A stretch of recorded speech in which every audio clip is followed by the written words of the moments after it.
everyone. This is Leslie Jean-Pierre, Geeks and Company Geeking Out, and represent Little Black Village as well as Community Series.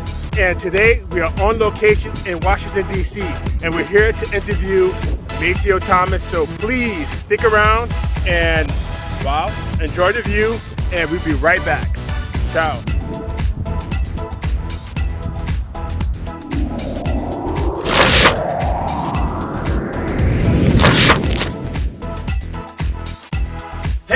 This is Leslie Jean-Pierre. I'm back, and again, we are in DC, and we are going to be talking to Maceo Thomas. And again, thank you for coming back. So we're going to start with some simple questions. First of all, thank you for coming, Maceo. Thanks for having me, brother. All right, so everybody knows I talk to people who usually are return musical volunteers. Not always, but often. So I know you served, and so tell the audience where do you serve and what you did. Sure. I served in Senegal. Wow, it's ancient times now. You're not both. I know, right? I served in Senegal from 1995 to 1998. I was a health education volunteer. I lived in a very rural village outside of the regional capital of Kolda, which was like 10 hours south of the capital of Dakar. So I had to get in a car that was, if this is a chair, we would have another person here, and then another person there. If not a goat. Right. So we called that car a set place. So you had 7 people in it. You probably really should only sat 5. But it was a 10-hour drive from Dakar to Kolda, and then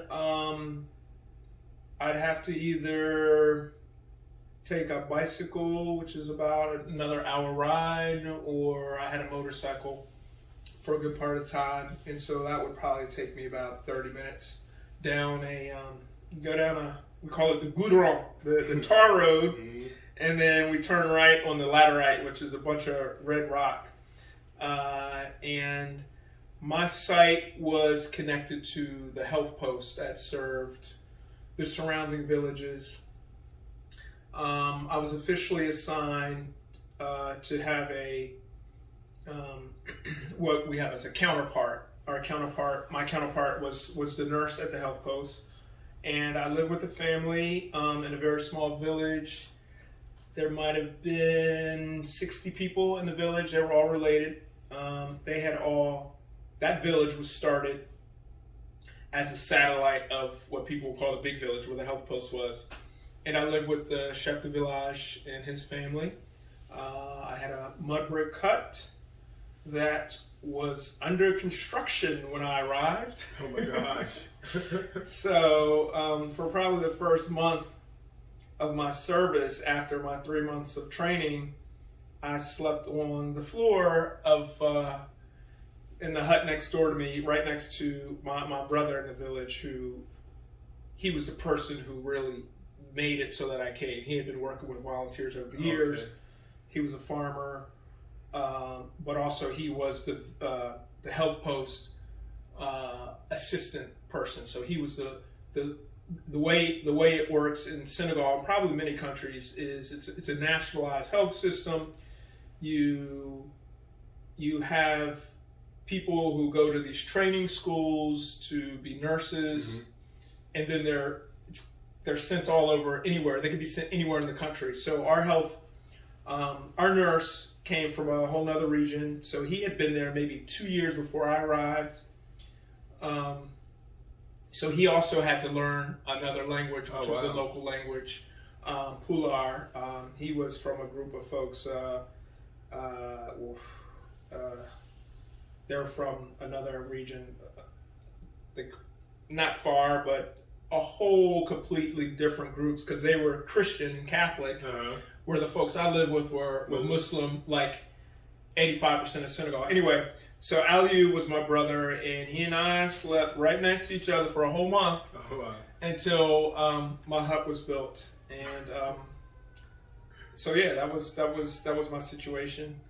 That was your introduction to your community. Yes. Well, no, let me tell you my introduction to the community. So for those who are watching who aren't familiar with Peace Corps, we have Peace Corps, you leave, and in my case, you left Philadelphia after 3 days of like, hey, how you doing, blah, blah, blah. You get on a plane. We arrived in Dakar, and training was 3 months.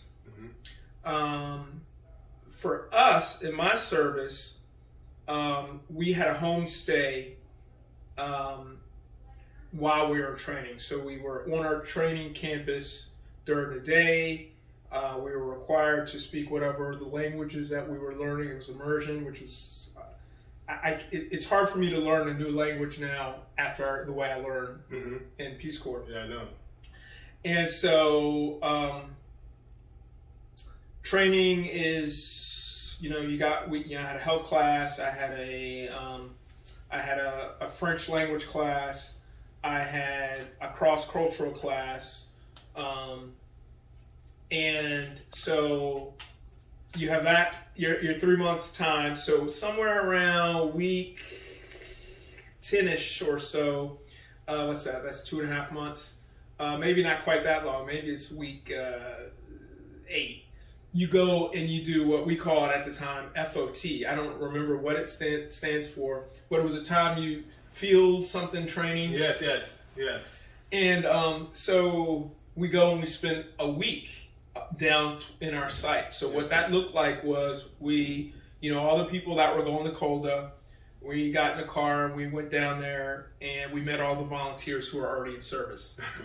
And so they kind of gave us, hey, this is what's going on. There was probably a party for us, I'm certain. And then they take you to your village. So my trip to my village, now let me also back up.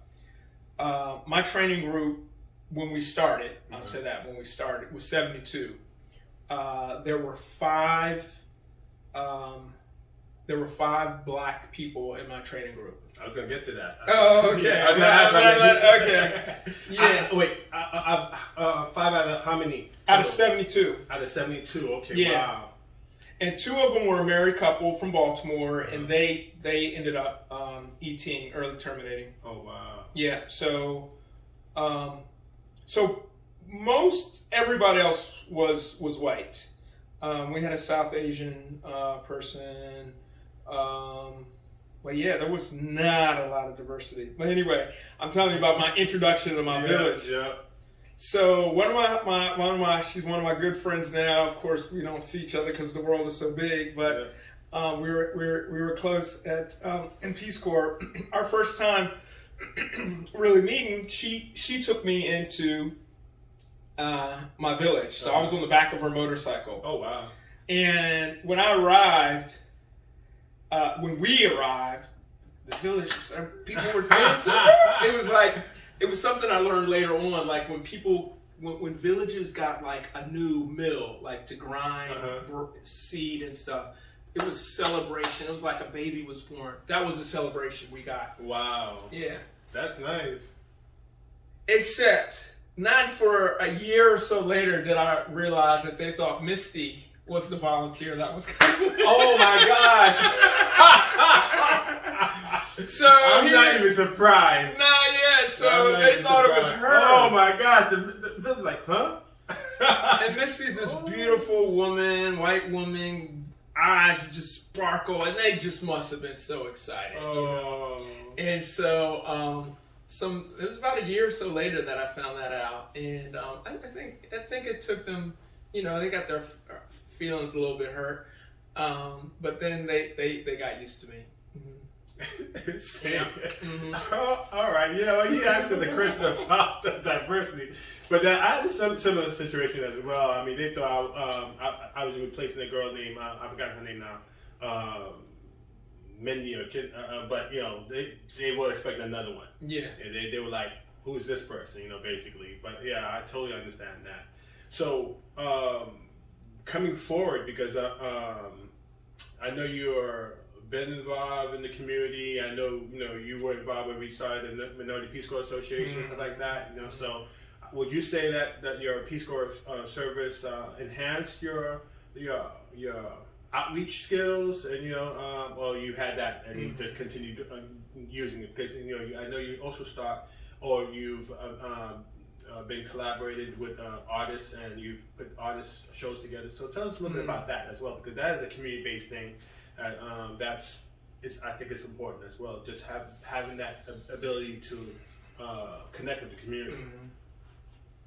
So I think I had a lot of those skills before I went into Peace Corps. I think Peace Corps helped magnify it because there is a lot of being on your own in Peace Corps and figuring things out. Like there's no there's no safety net. I mean, I think now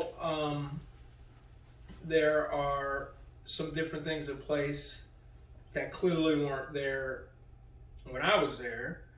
And probably when I was there, there was things that were there that somebody like a Melvin Foote didn't have. But we didn't, the nearest phone was probably a good 7 kilometers. I knew what 7 kilometers was then, but I don't know what that means now. But when I'm talking about my Peace Corps service, I can talk in kilometers. But I'm just some. I know what a 5K is in a run. So I really feel like a big part of my role was connecting the people that I worked with to different resources. Technologically, Peace Corps, you're not like coming up with cold fusion. You're not trying to put the man on the moon.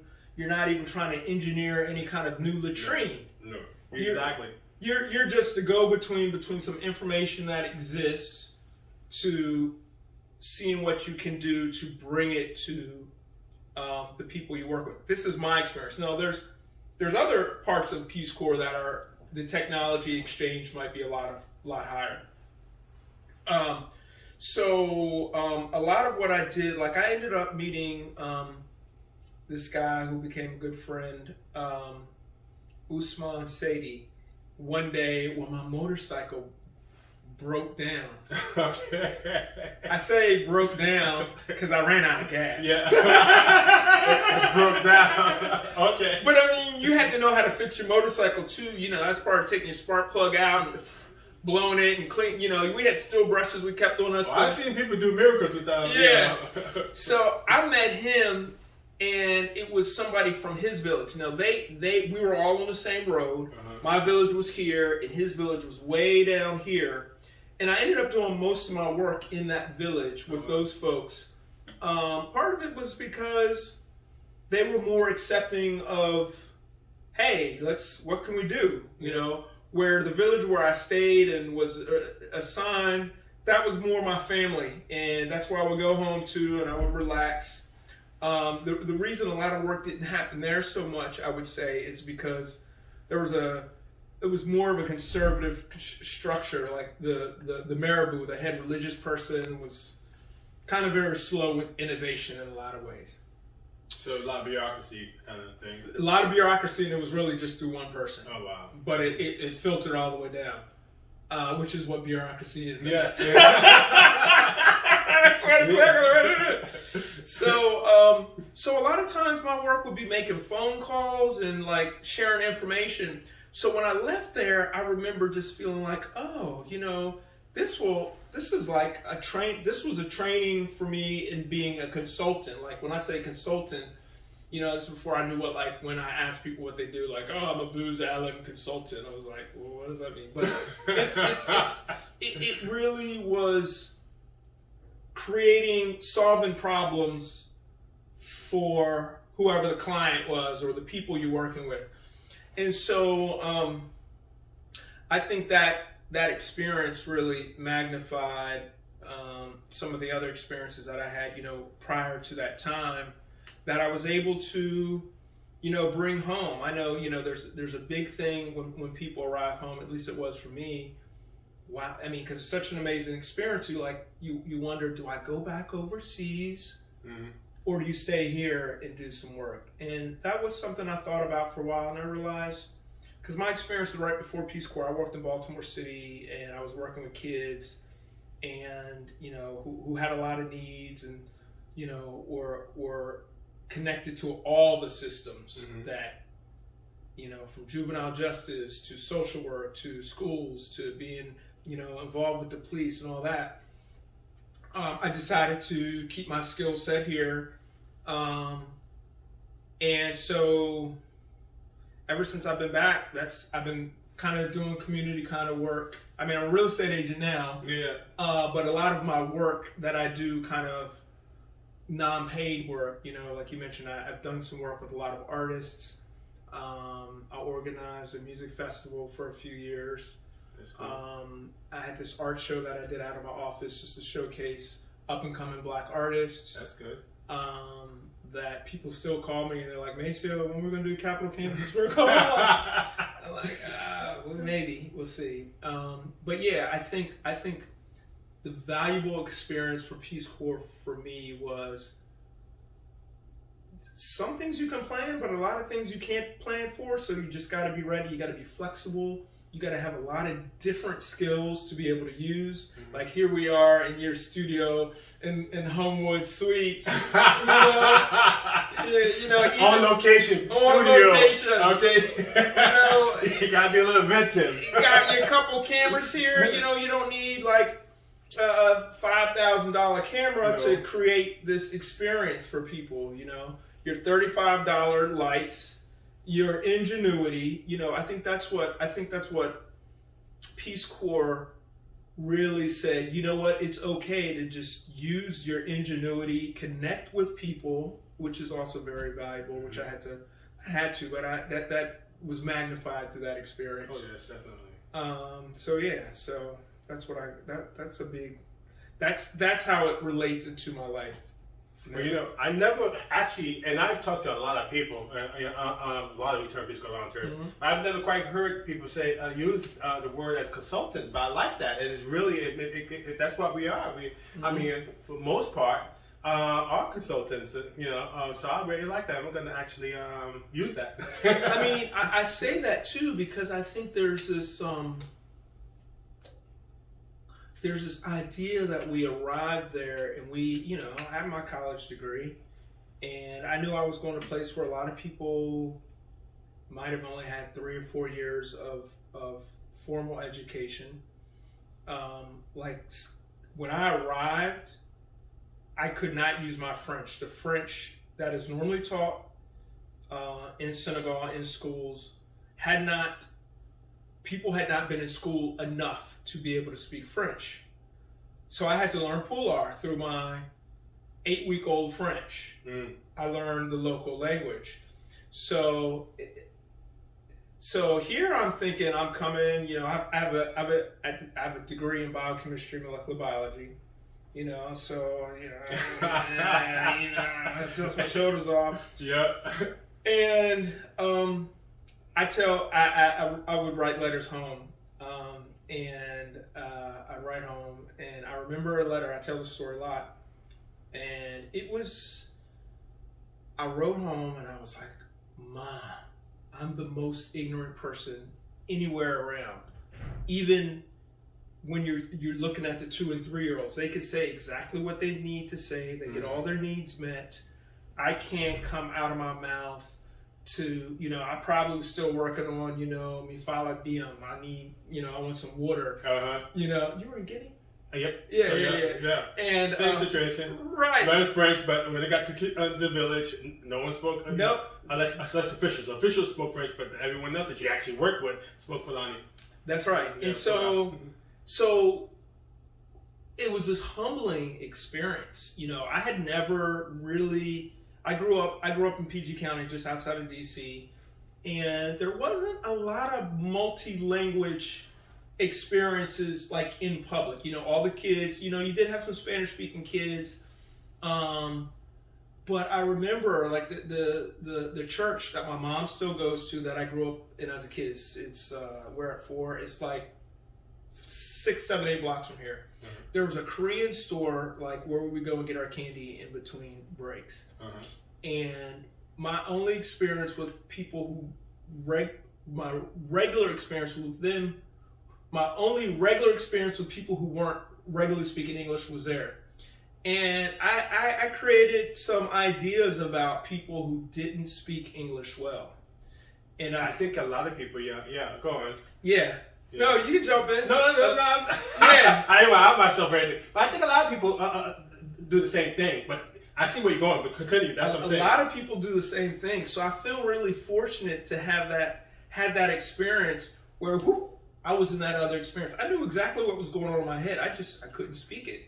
And so when I send this letter home saying I'm the most ignorant person anywhere around, they have no idea that, what's going on inside of here. Yeah. And it was humbling, and it was a slap to me to realize